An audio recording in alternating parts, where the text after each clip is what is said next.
Primeiramente, quero parabenizar hoje é nosso dia, então, parabéns a todos os enfermeiros e enfermeiras, né?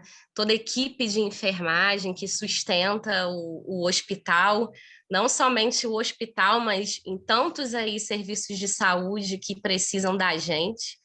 Então, fica o meu parabéns, o meu abraço e também o meu agradecimento ao Fabrício, né, a equipe do Hemorrio por essa oportunidade de estar aqui falando de um tema tão importante, que é a saúde mental dos profissionais de enfermagem, e ao mesmo tempo que é um tema importante, ele às vezes é deixado de lado, né? Hoje eu não trouxe nenhum slide, nenhum material, porque é mais um bate-papo para a gente refletir um pouco, né, sobre como que está a nossa saúde mental. Eu sei que muitos vão falar que a minha saúde mental tá uma porcaria, eu não tenho tempo nem para pensar nisso, porque muitas vezes a nossa saúde mental ela é deixada de lado, né, pelas demandas que a gente tem no nosso dia a dia, né? E só para falar um pouco também sobre a minha trajetória na saúde mental, eu já tenho algum tempo aí na área, e aí eu também pude observar, tanto com os pacientes, né, com os usuários do serviço, e tanto também com os profissionais, né, porque a gente sempre fala de cuidado. Na faculdade a gente aprende como cuidar do outro, como que a gente tem que se comportar na frente do paciente, que a gente tem que ter postura, que a gente tem que ter empatia, que a gente tem que ter o olhar holístico, mas e o olhar que eu tenho para mim, né? E o olhar que eu tenho para o meu outro colega? Porque isso também, assim, a faculdade não ensina o relacionamento interpessoal, né? Pode ter até uma disciplina ou outra, mas esse relacionamento a gente vai vivenciando no dia a dia, né? Como que eu trato o outro, que é um colega meu, e como que eu me trato também. Será que eu me cobro muito diante de tantos cuidados que eu tenho que fazer com esse paciente? Porque, assim, na faculdade a gente aprende o tempo todo, o paciente está aí como o protagonista, né, do nosso cuidado. Mas e a equipe de enfermagem? Ela também não tem que ser protagonista do autocuidado?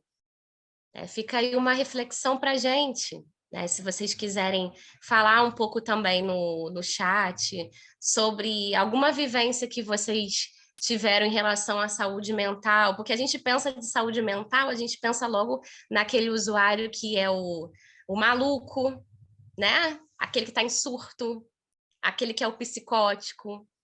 O pessoal fala, tem aqueles jargões, né? O maluco beleza, né? Mas vamos pensar no além. E essa equipe que durante a pandemia, já antes da pandemia já estava doente, né? E durante a pandemia ficou mais doente ainda. É o é a experiência da morte iminente, porque você tem que cuidar do paciente, mas também você não sabe se está viva, porque é um inimigo invisível, né? Que agora que a gente está tentando conhecer mais esse inimigo invisível, que é o Covid, né? Agora a gente tem as vacinas, a gente está aí um tempo já com essas vacinas, mas e no comecinho, lá em 2020, quantas coisas passaram pela nossa cabeça? O isolamento, e aí, diante desse isolamento, a gente vem pensar e repensar o quanto que faz falta, né, o relacionamento com o outro, porque nós, seres humanos, somos seres sociáveis. Às vezes a gente acorda e fala assim, hoje eu não quero falar com ninguém, dá vontade de não falar com ninguém. Ou, nossa, você pensa no seu dia, né, caramba, por que hoje eu saí da cama? O dia só tá, esse plantão tá dando muito errado hoje, né? Esses dias acontecem. Tem dia que a gente não tá bem, A gente não é obrigado a ficar feliz o tempo todo, a gente não fica feliz o tempo todo, né? Então, a gente está aí num conflito, muitas vezes, agora, essa pandemia, então a gente pensa no começo da pandemia, durante a pandemia, porque ainda não acabou, né? E aí a gente pensa também na situação que o dilema das redes sociais, porque parece que a rede social a gente só posta, né? As pessoas só postam coisas, né, lindas, maravilhosas, que estão bem, que estão viajando, que estão enriquecendo. E aí, por trás disso tudo, tem até uma frase que... E fora do Stories? Quem é você? Quem somos nós? Fora do Instagram, fora do Facebook. Tem uma vida aqui dentro, né? É uma vida cuidando de outra vida. É uma mente, é um corpo com os seus problemas, né? Com seus medos, cuidando de outro corpo, né? E aí a gente pensa também numa situação quando a equipe de enfermagem, e eu vou dar um exemplo muito real, quando a equipe de enfermagem muitas vezes vira o paciente ou o acompanhante do paciente. Será que a gente também está preparado para acolher os nossos colegas numa situação de vulnerabilidade? Ou a gente acha que, porque é enfermeiro, poxa, enfermeiro não pode chorar, enfermeiro não pode ter sentimento. Não sei se alguém já ouviu isso na família. Ah, fulano, você é enfermeiro, você é técnico de enfermagem, você tem que se controlar, né? Mas e aí, você não é humano, né? Então, o que que a gente faz pela gente? O que que a gente fez pela gente nesse processo todo de pandemia? O que que eu posso fazer por mim? Porque a gente é muito cobrado. Ah, você, quando está na faculdade, você ouve o quê? Olha, cuidado, hein? Senão você pode matar uma pessoa. E é verdade. Mas será que nas universidades tem um espaço de escuta? Será que tem um espaço que eu possa me entender primeiro? Porque a gente entra na enfermagem, muitos não têm noção. Alguns são técnicos, ou a gente entra no curso técnico porque achou bonito, branco. Ah, aquela pessoa de branco, né? Obrigada, Andréia. Obrigada. Eu estou vendo aqui o chat, por isso que eu estou comentando aqui. E aí, ai, porque fulano tá com branco, ó, os anjos de branco, não é mesmo? Os anjos de branco. E aí, quando você entra, você é cobrado a estudar mais, porque tem que estudar mesmo, né? Mas é um misto de emoções, porque eu falo do paciente, do outro, do outro, do outro, lido com a morte, com o processo de morrer, e a gente não sabe como cada um lida com isso, mas tem que lidar, porque você é profissional de saúde, então você tem que lidar. Quando chega lá na frente, muitas vezes vira um profissional frio, indiferente, porque aí responde para o familiar: é assim mesmo, todo mundo morre. E aí você pensa, é uma resposta tão óbvia, a gente sabe que todo mundo morre, mas a gente está cuidando de um amor de alguém. E aí? E se for o teu amor que está numa situação iminente de morte? Você vai se comportar assim? Eu vivenciei uma história ontem, né? Meu pai estava passando mal e eu levei para o hospital, mas eu não falei que eu era enfermeira, nada disso. Eu sou acompanhante do paciente. E aí teve uma hora que eu vi o exame e eu achei algo errado. Eu falei, caramba, o médico ele podia ter pedido aqui enzimas cardíacas. Ele não pediu, ele pediu hemograma e glicemia. Meu pai estava com a pressão alta, confusão mental, parestesia em membro superior esquerdo. Então eu pensei, vou lá educadamente, vou. Só que aí eu vi aquela situação toda, meu pai confuso, eu comecei a chorar. Ele não viu, porque ele estava confuso, né? Ele estava lá sentado e eu virei o rosto e comecei a chorar. E a recepcionista veio me perguntar, me pedir desculpas, porque ela tinha sido grossa comigo. E eu falei assim, de acordo com o protocolo aqui, ele está amarelo, ele tem que entrar, ele já é um idoso, ele está com princípio de infarto, isso é um absurdo, né? E aí depois ela me pediu desculpa e eu falei, olha, é porque eu sou enfermeira, eu entendo disso daqui, não é minha especialidade, mas a gente entende, né? E aí ela virou e falou assim, mas você está chorando por quê? Você é enfermeira. E aí eu virei e falei assim, mas é meu pai. É o meu pai. Independente se. Então quer dizer que eu não posso ter coração. Eu tenho que ficar firme. Tem aqui até aquela frase, né? Lute como uma enfermeira ou um enfermeiro. E aí, quando você fala de lutar, parece que você bota uma armadura de ferro e você é um guerreiro ou uma guerreira que tem que ir adiante sem ter emoção nenhuma. E aí eu fiquei pensando nisso, eu fiquei pensando assim, nossa, eu ouço isso há tantos anos de que você é um enfermeiro, é um técnico, e que você precisa ser frio. Ok, eu tenho um paciente nas minhas mãos, eu tenho que ser frio, eu tenho que ser prático. Frio não, eu tenho que ser prático. Eu tenho que agir com agilidade. Mas isso não me retira a empatia com o outro.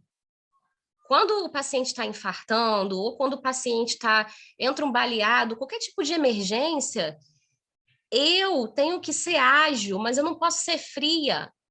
Se eu sou fria, eu perco totalmente o sentido do meu cuidado. Porque o meu cuidado, ele é baseado na ciência, mas é baseado na empatia, que é uma palavra tão pequena, mas que as pessoas esquecem. As pessoas acham que para fazer qualquer faculdade, sendo profissional de saúde, né, você precisa só saber. Eu tenho que ser inteligente, eu tenho que ser o melhor, eu tenho que saber de todos os conteúdos, mas chega na hora de lidar com o paciente ou lidar com o familiar, você não é nada. Você é mal educado, você é frio, você. Senhora, dá licença. Você não respeita a dor do outro. Então, quando a gente fala de saúde mental, a gente pensa não somente em cuidar do paciente, mas respeitar a dor do outro, do seu colega, que também carrega dores, e respeitar também a nossa dor. Naquele momento, eu fiquei com vergonha de mim, porque eu pensei, nossa, como eu sou frouxa, eu tô chorando. Nossa, como eu sou frouxa, eu tô tremendo. E aí eu pensei, não, eu não sou frouxa, não. Eu trouxe meu pai até aqui. Eu tô lendo o exame dele, mesmo nervosa e tremendo, tô conseguindo ler e tô conseguindo questionar o médico educadamente, dizendo, olha, essa prescrição aqui, você podia pedir mais esse exame de enzimas cardíacas? E foi aí que eu consegui esse exame, e aí fui no laboratório conversar, e aí eu vejo, agora no outro lado, como acompanhante, o quanto que a enfermagem ela precisa se sensibilizar com a dor do outro. Só que, para as pessoas que estão aqui, você só se sensibiliza com a dor do outro quando você enxerga a sua dor também, independente de qual dor a gente está falando aqui. Independente se você tem uma dor agora ou se você já teve uma perda, quando você se reconhece que eu luto como um enfermeiro ou uma enfermeira, o lutar não é dispor de uma armadura e lutar, mas é lutar com as minhas limitações de humana, porque eu sou humana também. Quando você reconhece que você tem limitações, você reconhece também que você passa a compreender que o outro também tem dores, que o outro também tem as limitações dele. Então, quando a gente fala o profissional de saúde, ele tem que deixar as emoções de lado, isso eu botei na minha dissertação do mestrado, eu falo muito isso, né, baseado em outros autores. Não se deixa a emoção de lado, você é uma bagagem, você carrega tudo aqui. O que você tem que fazer é não se deixar dominar por isso tudo. É você respirar fundo e entender, nesse momento eu tenho que ser ágil. Nesse momento ele precisa de cuidado. É um momento crítico, mas eu tenho que ser ágil e eu tenho que ser empática. Porque às vezes a gente confunde a empatia com eu tenho que ser, entre aspas, frouxa, né? Você tá aqui, vamos abraçar, vamos dar as mãos. Não é isso. É a gente entender que se você vê um paciente que ele é terminal e que tá difícil para você, é você pedir licença. Você pode ver aqui o paciente rapidinho que eu vou ali no banheiro? Se permita chorar. Não chore na frente do paciente, mas se permita, em algum momento do dia, do seu almoço, na sua casa, se permita chorar essa dor. Porque a gente parece que a gente é condicionado a sugar, né, a aceitar essa dor, vamos aceitar. Olha, no Covid morreram 180 pessoas. Você vai aceitar porque você tem que lutar como um profissional de saúde. Vamos lá, essa armadura, né? E você se deu espaço para chorar essa dor?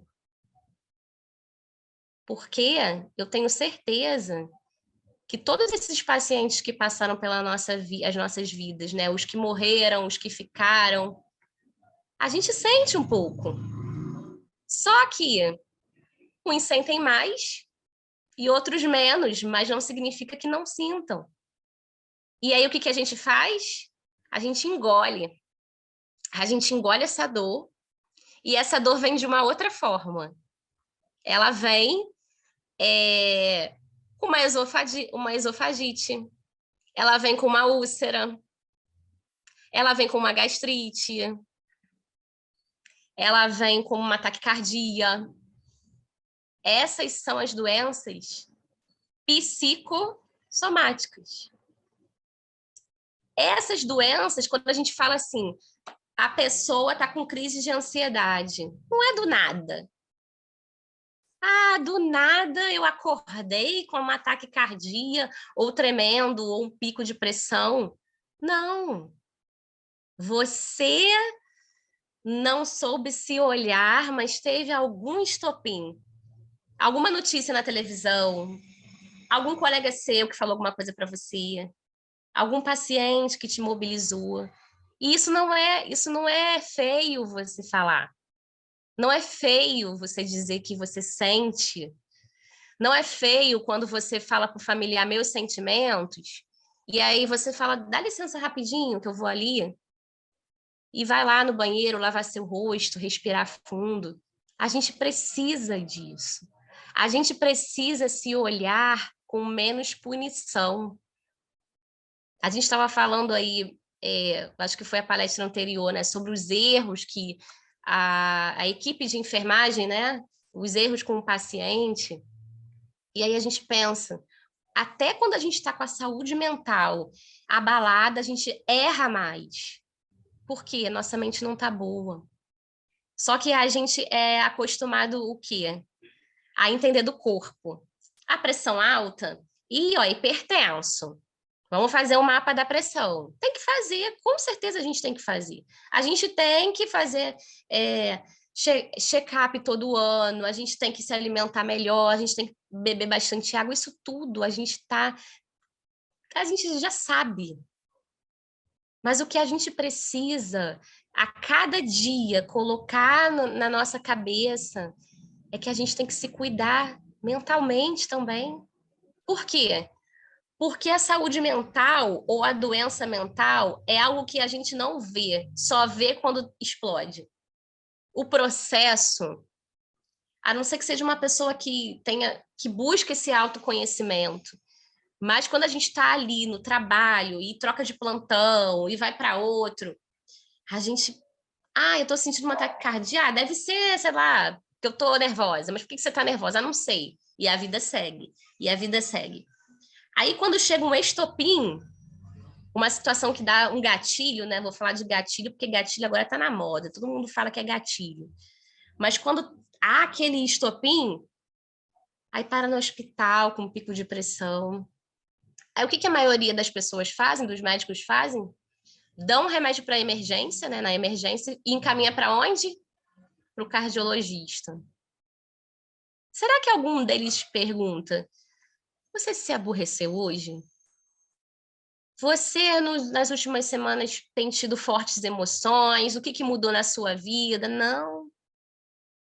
Parece que é algo que não se fala, que é velado. E aí você só ouve: fulano tá com depressão. Ciclano, ó, se matou. Poxa, por que eu não vi? Ele estava do meu lado, por que eu não vi? Porque muitas vezes ele tinha vergonha de falar. Por quê? Porque, infelizmente, é algo velado. A gente hoje, e eu fico muito feliz, né, quando me chamam para falar sobre isso, porque há um tempo atrás a gente não falava muito sobre saúde mental, porque saúde mental parece que era coisa de maluco, né?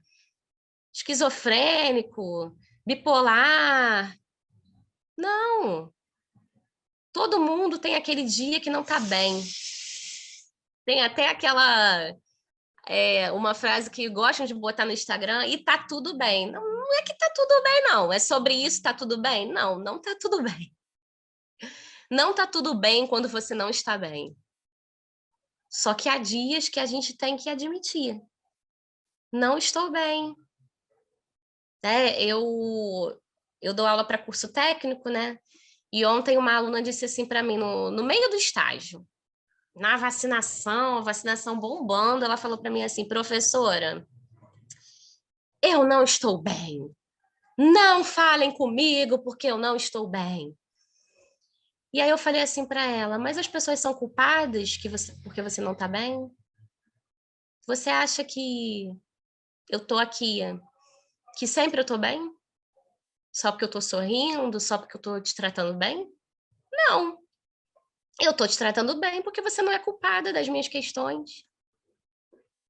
Por que que a gente tem que sempre culpabilizar o outro? Porque fulano me tratou mal, eu vou tratar o outro mal também, porque o outro, que eu não tô num dia bom. Não.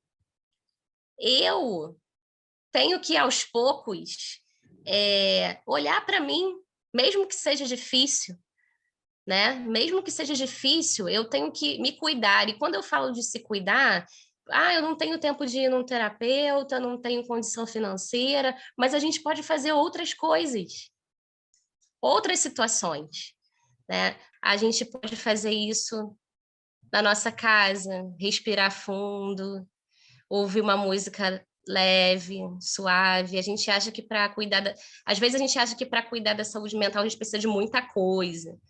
Vamos aos poucos, né? Atividade física, se puder, um relaxamento, uma música. E assim a gente já está cuidando da nossa saúde mental. Tá bom, gente? Muito obrigada, professor Fabrício. Obrigada pela oportunidade. E obrigada a vocês também pela atenção. Foi um prazer.